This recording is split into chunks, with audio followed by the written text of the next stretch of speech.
घर में बहुत गरीबी थी, वो बच्चा वहां स्टेशन पे जाके चाय बेचने लगा। वो भाषण बहुत अच्छा देता था, बचपन से ही बड़ा अच्छा भाषण देता था। राजा को कुछ समझ नहीं आया, राजा की खूब चमची मारी उन्होंने नोट। राजा ने एक दिन शाम को टीवी पे आके 8 बजे नोटबंदी कर दी। किसी ने आके बोला जी थाली बजवाओ तो देश ठीक हो जाएगा। वो राजा ने पूरे देश में थाली और चम्मच बजवा दिए। उस दोस्त ने किसानों के ऊपर गाड़ी चढ़ा दी, रौंद दिया, कुचल दिया किसानों को।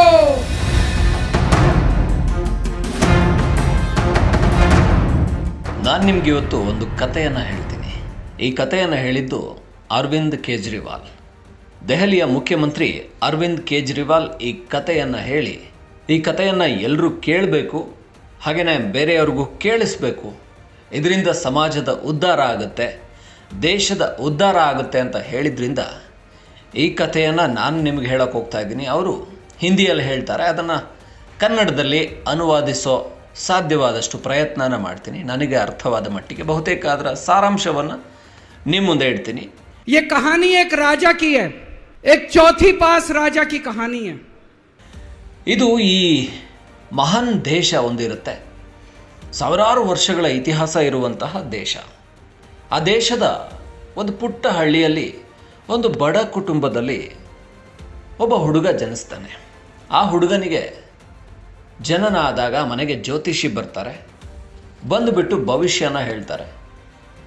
ಈ ಹುಡುಗ ಭವಿಷ್ಯದಲ್ಲಿ ಒಂದು ದೊಡ್ಡ ಸಾಮ್ರಾಟ ಆಗ್ತಾನೆ, ಒಂದು ದೇಶವನ್ನು ಆಳುವಂಥ ಸಾಮ್ರಾಟ ಆಗ್ತಾನೆ ಅಂತ. तो जैसे गांव के अंदर बच्चा पैदा होने पे ज्योतिषी आते हैं, ज्योतिषी आके बच्चे का भविष्य बताते हैं, ऐसे गांव का ज्योतिषी आया, उसने बच्चे की कुंडली देखी और बच्चे की माँ को बोला कि माई तेरा बेटा बड़ा होके बहुत बड़ा सम्राट बनेगा. ಇದನ್ನು ಕೇಳಿದ ಅವರ ತಾಯಿಗೆ ಅಚ್ಚರಿ ಜೊತೆಗೆ ಸಂತೋಷ ಆಗುತ್ತೆ. ಹೇಗೆ ನಾನೊಬ್ಬ ಬಡ ಕುಟುಂಬದವಳು, ನನಗೆ ಬಡತನ ಬಹಳ ಇದೆ, ಊಟ ದಿನದ ದುಡಿಮೆನೇ ಕಷ್ಟ, ಹೀಗಿರುವಾಗ ನನ್ನ ಮಗ ಸಾಮ್ರಾಟ್ ಹೇಗಾಗ್ತಾನೆ ಅಂತ ಆ ತಾಯಿಗೆ ಆಶ್ಚರ್ಯ ಆಗುತ್ತೆ.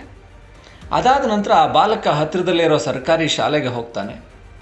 ಹತ್ತಿರದಲ್ಲಿರೋ ಸರ್ಕಾರಿ ಶಾಲೆಯಲ್ಲಿ ಅವನು 4ನೇ ತರಗತಿವರೆಗೂ ಓದ್ತಾನೆ. ಅವನಿಗೆ ಓದೋದಕ್ಕೆ ಅಷ್ಟು ಮನಸ್ಸಾಗೋದಿಲ್ಲ, ಓದಿನ ಕಡೆಗೆ ಅವನ ಗಮನ ಇರೋದಿಲ್ಲ. ಅವನಲ್ಲೇ ಪಕ್ಕದಲ್ಲಿರೋ ಒಂದು ರೈಲ್ವೆ ನಿಲ್ದಾಣದಲ್ಲಿ ಹೋಗಿ ಚಾ ಮಾರೋದಕ್ಕೆ ಶುರು ಮಾಡ್ತಾನೆ. ಅವನು ಚಾಯ್ ಮಾರಾಟ ಮಾಡೋದು ಮಾತ್ರ ಅಲ್ಲ, ಅವನಲ್ಲೊಂದು ಅದ್ಭುತ ಟ್ಯಾಲೆಂಟ್ ಇರುತ್ತೆ, ಅವನೊಬ್ಬ ಒಳ್ಳೆ ಮಾತುಗಾರ. गांव के बगल में एक रेलवे स्टेशन था, घर में बहुत गरीबी थी, वो बच्चा वहां स्टेशन पे जाके चाय बेचने लगा। चाय बेच के अपना गुजारा करता था। वो भाषण बहुत अच्छा देता था, बचपन से ही बड़ा अच्छा भाषण देता था। गांव के लड़कों को इकट्ठा कर लेता और भाषण देना चालू करता। धीरे धीरे आसपास के गांव में फैल गया कि यह बच्चा भाषण बड़े अच्छे देता है. ಅವನು ಒಳ್ಳೆಯ ಮಾತುಗಾರ ಆಗಿದ್ದರಿಂದ ಅಲ್ಲಲ್ಲಿ ಜನರ ಜೊತೆ ಬೆರೆತು ಬಹಳಷ್ಟು ಮಾತಾಡ್ತಾ ಇರ್ತಾನೆ, ಭಾಷಣಗಳನ್ನು ಮಾಡೋಕ್ಕೆ ಶುರು ಮಾಡ್ತಾನೆ. ಅವನ ಮಾತುಗಳು ಗಂಟೆಗಟ್ಟಲೆ ಓತಪ್ರೋತವಾಗಿ ನಿರಂತರವಾಗಿ ಮಾತಾಡ್ತಾ ಇರ್ತಾನೆ. ಅವನ ಮಾತಿಂದ ಎಲ್ಲರೂ ಕೂಡ ಆಕರ್ಷಿತರಾಗ್ತಾರೆ. ಅವನೊಬ್ಬ ಒಳ್ಳೆಯ ಮಾತುಗಾರ ಅಂತ ಹೆಸರು ಮಾಡ್ತಾನೆ. ಹೀಗಿದ್ದಂತಹ ಬಾಲಕ ದೊಡ್ಡವನಾಗಿ ಯಾವುದೇ ಅಕ್ಷರ ಜ್ಞಾನವನ್ನು ಹೆಚ್ಚಾಗಿ ಪಡ್ಕೊಳ್ದೇನೆ ಒಳ್ಳೆ ಮಾತುಗಾರ ಅನ್ನಿಸ್ಕೊಂಡು ಭಾಷಣಗಳನ್ನು ಬಿಗಿತಾ ಒಂದು ದೇಶದ ರಾಜ ಆಗಿಬಿಡ್ತಾನೆ. ಆ ದೇಶದ ರಾಜ ಆಗಿ ಅವನು ರಾಜ ಆದ ನಂತರ ಎಲ್ಲ ಜನ ಹೇಳಿದ್ದನ್ನು, ಅಂದರೆ ಅವನ ಸುತ್ತಮುತ್ತ ಇರೋರು ಹೇಳಿದ್ದನ್ನೆಲ್ಲ ಕೇಳೋಕ್ಕೆ ಸ್ಟಾರ್ಟ್ ಮಾಡ್ತಾನೆ. ಅವ್ರು ಹೇಳಿದ್ದಕ್ಕೆಲ್ಲ ಸರಿ ಅಂತಾನೆ. ಯಾಕೆಂದರೆ ಅವನಿಗೆ ಸ್ವಂತ ಬುದ್ಧಿ ಇಲ್ಲ. ಅವನೀಗ ರಾಜ ಆಗಿಬಿಟ್ಟಿದ್ದಾನೆ. ಆದಮೇಲೆ ಏನು ಮಾಡೋದು, ಈಗ ತಾನು ಏನು ಮಾಡಿದರೂ ಕೂಡ ಅದು ಒಳ್ಳೆಯದು ಅಂತ ಅನ್ನಿಸ್ಬೇಕು ಅನ್ನೋ ಕಾರಣಕ್ಕೆ ತನ್ನ ಸುತ್ತಮುತ್ತ ಇದ್ದವ್ರು ಹೇಳಿದ್ದನ್ನೆಲ್ಲ ಕೇಳ್ತಾನೆ. ಯಾರಾದರೂ ಏನಾದರೂ ಕೆಲಸನ ಮಾಡಿಕೊಡಿ ಅಂತ ಹೇಳಿದರೆ ಅದಕ್ಕೆ ಅವನು ಸೈನ್ ಹಾಕಿ ಕೆಲಸನ ಮಾಡಿಕೊಡ್ತಾನೆ. ಯಾರೋ ಒಬ್ಬರು ಬಂದ್ಬಿಟ್ಟು ಹೇಳ್ತಾರೆ, ಈ 2500 ನೋಟುಗಳನ್ನು ಬ್ಯಾನ್ ಮಾಡಿಬಿಡು ಅಂತ. ಆ ನೋಟುಗಳನ್ನು ಬ್ಯಾನ್ ಮಾಡಿಬಿಡ್ತಾನೆ. राजा को बोले जी नोटबंदी कर दो, नोटबंदी करने से भ्रष्टाचार खत्म हो जाएगा, आतंकवाद खत्म हो जाएगा. राजा को कुछ समझ नहीं आया, राजा की खूब चमची मारी उन्होंने नोट। राजा ने एक दिन शाम को टीवी पे आके 8 बजे नोटबंदी कर दी। पूरे देश का बेड़ा गर्क हो गया दोस्तों।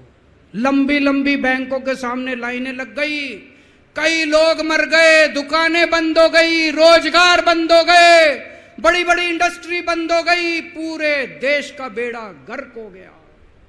ಬ್ಯಾನ್ ಮಾಡ್ತಾನೆ. ಆಗ ಜನ ಎಲ್ಲ ಆ ನೋಟ್ಗಳಿಗೋಸ್ಕರ ಬ್ಯಾಂಕ್ ಮುಂದೆ, ATM ಮುಂದೆ ಕ್ಯೂ ನಿಂತ್ಕೊಂಡು ನೂರಾರು ಜನ ಸತ್ತು ಹೋಗ್ತಾರೆ. ಸತ್ತು ಹೋದ ನಂತರ ಯಾರೋ ಹೇಳ್ತಾರೆ 2000 ನೋಟುಗಳನ್ನು ಪ್ರಿಂಟ್ ಹಾಕ್ಸು ಅಂತ. ಸರಿ, 2000 ನೋಟುಗಳನ್ನು ಕೂಡ ಪ್ರಿಂಟ್ ಹಾಕ್ಸು. ಸೊ 2000 ನೋಟುಗಳು ಮಾಡಿಸ್ತಾನೆ. ಅದಾಗೊಂದು 4 ವರ್ಷ ಆದಮೇಲೆ ಮತ್ತೆ ಯಾರೋ ಬಂದು ಹೇಳ್ತಾರೆ 2000 ನೋಟುಗಳನ್ನು ಬಂದ್ ಮಾಡಿಸು ಅಂತ. ಆ 2000 ನೋಟುಗಳನ್ನ ಬಂದ್ ಮಾಡಿಸ್ತಾನೆ. ಹೀಗಿರುವಾಗ ಒಂದು ಸಾರಿ ಅವನಿಗಿರುವಂಥ ಓದು ಜ್ಞಾನದ ಬಗ್ಗೆ ಅನುಮಾನ ಬರುತ್ತೆ. ಎಲ್ಲರೂ ಪ್ರಶ್ನೆ ಮಾಡ್ತಾರೆ, ನೀನೇನು ಓದಿದೆಯಾ, ಸರ್ಟಿಫಿಕೇಟ್ ಕೊಡು ಅಂತ. ಆಗ ಅವನು ಯಾವುದೋ ಒಂದು ಸುಳ್ಳು ಸರ್ಟಿಫಿಕೇಟನ್ನು ಕ್ರಿಯೇಟ್ ಮಾಡ್ತಾನೆ. ನಾನು MA ಮಾಡಿದ್ದೀನಿ ಅಂತೇಳಿ ತೋರಿಸ್ತಾನೆ. तो राजा ने कहीं से एक फर्जी डिग्री का जुगाड़ कर लिया, एक फर्जी डिग्री का जुगाड़ कर लिया, MA की डिग्री का. और राजा बोला मैं MA हूं, पर सच्चाई तो पूरे देश को पता थी, राजा तो अनपढ़ था. धीरे धीरे राजा अहंकारी भी होता गया, अहंकारी राजा और ऊपर से अनपढ़. ಸೊ ಈ ಥರ ಸುಳ್ಳು ಹೇಳ್ಕೊಂಡು ಜೀವನ ಮಾಡ್ತಾ ಇದ್ದ ರಾಜ ಒಂದ್ಸಾರಿ ಆ ರಾಜ್ಯಕ್ಕೆ ದೊಡ್ಡ ಕಾಯಿಲೆ ಬರುತ್ತೆ. ಆ ದೊಡ್ಡ ಕಾಯಿಲೆ ಬಂದಾಗ ಯಾರೋ ಅವನಿಗೆ ಹೇಳ್ತಾರೆ, ಈ ಕಾಯಿಲೆ ಹೋಗಬೇಕು ಅಂತ ಹೇಳಿದರೆ ನೀನು ಎಲ್ಲರಿಗೂ ದೀಪ ಹಚ್ಚೋದಕ್ಕೆ ಹೇಳು, ಎಲ್ರಿಗೂ ತಟ್ಟೆನ ಬಡಿಯೋದಕ್ಕೆ ಹೇಳು, ಎಲ್ರಿಗೂ ಜೋರಾಗಿ ತಟ್ಟೆ ಪಾತ್ರೆಗಳ ಜೊತೆ ಶಬ್ದ ಮಾಡೋಕ್ಕೆ ಹೇಳು ಅಂತ. ಅದನ್ನು ಮಾಡಿಸ್ತಾನೆ. ಆದರೆ ಕಾಯಿಲೆ ಹೋಗುತ್ತಾ? ಹೋಗಲ್ಲ. ಕಾಯಿಲೆಗೆ ಔಷಧಿ, ಮಾತ್ರೆ, ಚುಚ್ಚುಮದ್ದು ಇದೆಲ್ಲ ಕೊಡಬೇಕಾಗತ್ತೆ. ಹೀಗಿದ್ದಂಥ ರಾಜ ಬಹಳಷ್ಟು ಬಾರಿ ತಾನು ಏನೇನೋ ಮಾತುಗಳನ್ನು ಹೇಳ್ತಾನೆ, ಅದನ್ನು ಅವನು ಈಡೇರಿಸೋದೇ ಇಲ್ಲ. ಅಲ್ಲಿನ ಜನರಿಗೆ ಅವನ ಬಗ್ಗೆ ಬೇಜಾರಾಗುತ್ತೆ. ಅವನು ಏನನ್ನೋ ಹೇಳ್ತಾನೆ, ಇನ್ನೇನನ್ನೋ ಮಾಡ್ತಾನೆ, ಆದರೆ ಒಳ್ಳೆ ಮಾತುಗಾರ ಆಗಿ ಎಲ್ಲರನ್ನೂ ಕೂಡ ಮೋಸ ಮಾಡ್ತಾ ಬರ್ತಾ ಇರ್ತಾನೆ. एक बार उस देश के अंदर बहुत बड़ी महामारी फैल गई, चारों तरफ महामारी फैल गई, लोग मरने लगे. किसी ने आके बोला जी थाली बजवाओ तो देश ठीक हो जाएगा. तो राजा ने पूरे देश में थाली और चम्मच बजवा दिए. महामारी तो नहीं बची, महामारी तो फैली रही. किसी ने आके कहा जी डॉक्टरों की जरूरत पड़ेगी, दवाइयों की जरूरत पड़ेगी, इंजेक्शन की जरूरत पड़ेगी, तब महामारी रुकेगी. ಇನ್ನು ಅವನಿಗೆ ಸ್ನೇಹಿತರಿರ್ತಾರೆ. ಒಬ್ಬ ಸ್ನೇಹಿತ 10,000 ಕೋಟಿಯನ್ನು ಲೂಟಿ ಮಾಡಿರ್ತಾನೆ, ಅವನನ್ನು ಹೊರದೇಶಕ್ಕೆ ಕಳಿಸ್ತಾನೆ. ಮತ್ತೊಬ್ಬ 20,000 ಕೋಟಿ ಲೂಟಿ ಮಾಡಿರ್ತಾನೆ, ಅವನನ್ನು ಹೊರದೇಶಕ್ಕೆ ಕಳಿಸ್ತಾನೆ.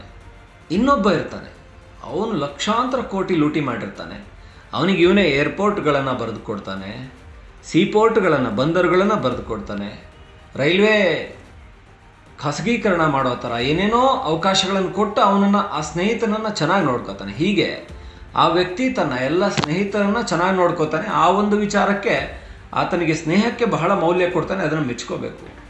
उसको उन्होंने सारे एयरपोर्ट बेच दिए, सारे जहाज बेच दिए, सारे सीपोर्ट बेच दिए, उन्होंने आसमान बेच दिया, जमीन बेच दी राजा ने, खदाने बेच दी. उस दोस्त पे राजा मेहरबान था. राजा का एक और दोस्त था. वो दोस्त इतना गंदा था कि उसने कुछ अंतरराष्ट्रीय खिलाड़ी महिलाओं के साथ बदतमीजी करी. लेकिन राजा ने दोस्ती नहीं छोड़ी. मजाल जो उस दोस्त के ऊपर कोई आंच आ जाए, राजा उस दोस्त के साथ खड़ा रहा, लेकिन उसने खिलाड़ियों का समझ. राजा का एक और दोस्त था. उस दोस्त ने किसानों के ऊपर गाड़ी चढ़ा दी, रौंद दिया, कुचल दिया किसानों को. राजा ने अपनी दोस्ती नहीं छोड़ी. इस बात पे तो दाद देनी पड़ेगी कि राजा दोस्तबाज था, एक नंबर का दोस्तबाज था. ಹೀಗಿದ್ದಂಥ ರಾಜ ಒಂದ್ಸಾರಿ ಇವನ ಆ ದುರಾಡಳಿತವನ್ನು ನೋಡ್ತಾರೆ. ಇವನು ಮಾಡಿರೋ ಎಲ್ಲ ಅನಾಹುತಗಳನ್ನು ನೋಡಿ ದೇವಲೋಕದಿಂದ ದೇವರು ಕೋಪಗೊಂಡು 3ನೇ ಕಣ್ಣನ್ನು ಬಿಡ್ತಾರೆ. ಆ 3ನೇ ಕಣ್ಣು ಬಿಟ್ಟಾಗ ಆ ಉಜ್ಜಯಿನಿಯ ಮಹಾಕಾಲ್ ಲೋಕದ 10 ಅಡಿ ಎತ್ತರದ 6 ಮೂರ್ತಿಗಳು ಬಿದ್ದು ಹೋಗ್ತವೆ, ದೇವರ ಮೂರ್ತಿಗಳು. ಇಡೀ ದೇಶಾದ್ಯಂತ ಒಂದು ರೈಲ್ವೆ ಅಪಘಾತ ಆಗಿ ಅದರಿಂದ 200-250ಕ್ಕೆ ಹೆಚ್ಚು ಜನ ಸಾಯ್ತಾರೆ. ಬಹಳಷ್ಟು ಕಡೆ ಚಂಡಮಾರುತ ಬಂದು ಅಲ್ಲಿ ಪ್ರಾಣಹಾನಿಗಳಾಗ್ತವೆ. ಇದೆಲ್ಲ ಇವನ ದುರಾಡಳಿತಕ್ಕೆ ದೇವರು ಪ್ರಕೃತಿ ಕೊಟ್ಟಂತ ಶಿಕ್ಷೆ. ऊपर आसमान में देवता ये सब देख रहे थे कि पृथ्वी के ऊपर कितना घनघोर अत्याचार हो रहा है. सारे देवता इकट्ठे हुए, देवताओं ने मीटिंग करी, सारे देवता मिलकर शिवजी महाराज जी के पास गए और कहा, महाराज कुछ करो, पृथ्वी के ऊपर अन्याय हो गया, अत्याचार हो गया, चारों तरफ बलात्कार, चारों तरफ हाहाकार मचा हुआ है, जनता परेशान हो रही है. पृथ्वी जी शिव जी महाराज जी ने अपनी तीसरी आंख खोली और दोस्तों यहां प्रचंड पृथ्वी के ऊपर अजीब अजीब घटनाएं घटने लगी. उज्जैन के अंदर महाकाल की 6 सप्तऋषियों की बड़ी बड़ी 10 फुटा भारी भारी मूर्तियां थी. एक दिन बारिश और तूफान आया और 6 की 6 मूर्तियां टूट गई. लोगों ने कहा बड़ा अपशकुन हो रहा है, बड़ा अपशकुन हो रहा है. एक दिन एक ट्रेन एक्सीडेंट हो गया, 250 से ज्यादा लोगों की मौत हो गई. लोगों ने कहा बड़ा अपशकुन हो रहा है. और एक दिन घनघोर बारिश आई, तूफान आया, ऊपर से आकाशवाणी हुई. सारे देश की जनता को भगवान ने कहा कि आप महान देश के लोग हो, क्या कर रहे हो, उठो, खड़े हो जाओ और इस अहंकारी राजा के खिलाफ सब लोग मिलकर आवाज उठाओ. भगवान आपके साथ है. और उसके बाद दोस्तों सोई हुई जनता जाग गई और 1 साल के अंदर उस अहंकारी राजा का राजपाट जनता ने उखाड़ के फेंक दिया. और उसके बाद वो महान देश दिन दूनी रात चौगनी प्रगति करने लगा. ಈ ರೀತಿಯಲ್ಲಿ ಇವರ ದುರಾಡಳಿತ ನಡೀತಾ ಇರುವಾಗ ಈ ರಾಜನದ್ದು ಜನ ಯೋಚನೆ ಮಾಡ್ತಾರೆ, ಇವನು ಸರಿಯಾಗಿ ಆಡಳಿತ ಮಾಡ್ತಾ ಇಲ್ಲ, ಇವನು ಭ್ರಷ್ಟಾಚಾರಿ, ಭ್ರಷ್ಟರಿಗೆ ಸಪೋರ್ಟ್ ಮಾಡ್ತಾ ಇದ್ದಾನೆ, ಇವನನ್ನು ಕಿತ್ತು ಹೋಗಿಬೇಕು ಅಂತ ಜನ ಯೋಚನೆ ಮಾಡ್ತಾರೆ. ಅವನನ್ನು ಕೆಳಗಿಳಿಸ್ತಾರೆ ಅಧಿಕಾರದಿಂದ. ಆ ನಂತರ ಆ ರಾಜ್ಯ ಸುಭಿಕ್ಷವಾಗಿರುತ್ತೆ. बड़ी पवित्र कहानी है. इस कहानी को सुनने से और सुनाने से परिवार का, समाज का और देश का बहुत भला होता है. इसे ज्यादा से ज्यादा शेयर कीजिए, ज्यादा से ज्यादा लोगों तक पहुंचाइए ताकि ज्यादा से ज्यादा लोग इसे सुन सकें, इसे समझ सकें. ಇದು ಒಂದು ಕತೆ ಅಂತ ನಿಮಗೆ ಅನ್ನಿಸ್ಬೋದು, ಆದರೆ ಈ ಕಥೆಯನ್ನು ಹೇಳಿದ್ದು ದೆಹಲಿಯ ಮುಖ್ಯಮಂತ್ರಿ ಅರವಿಂದ್ ಕೇಜ್ರಿವಾಲ್. ಇದು ನರೇಂದ್ರ ಮೋದಿಯವರ ಬದುಕನ್ನೇ ಹೇಳ್ಕೊಂಡು ಹೋದ ಹಾಗಿದೆ.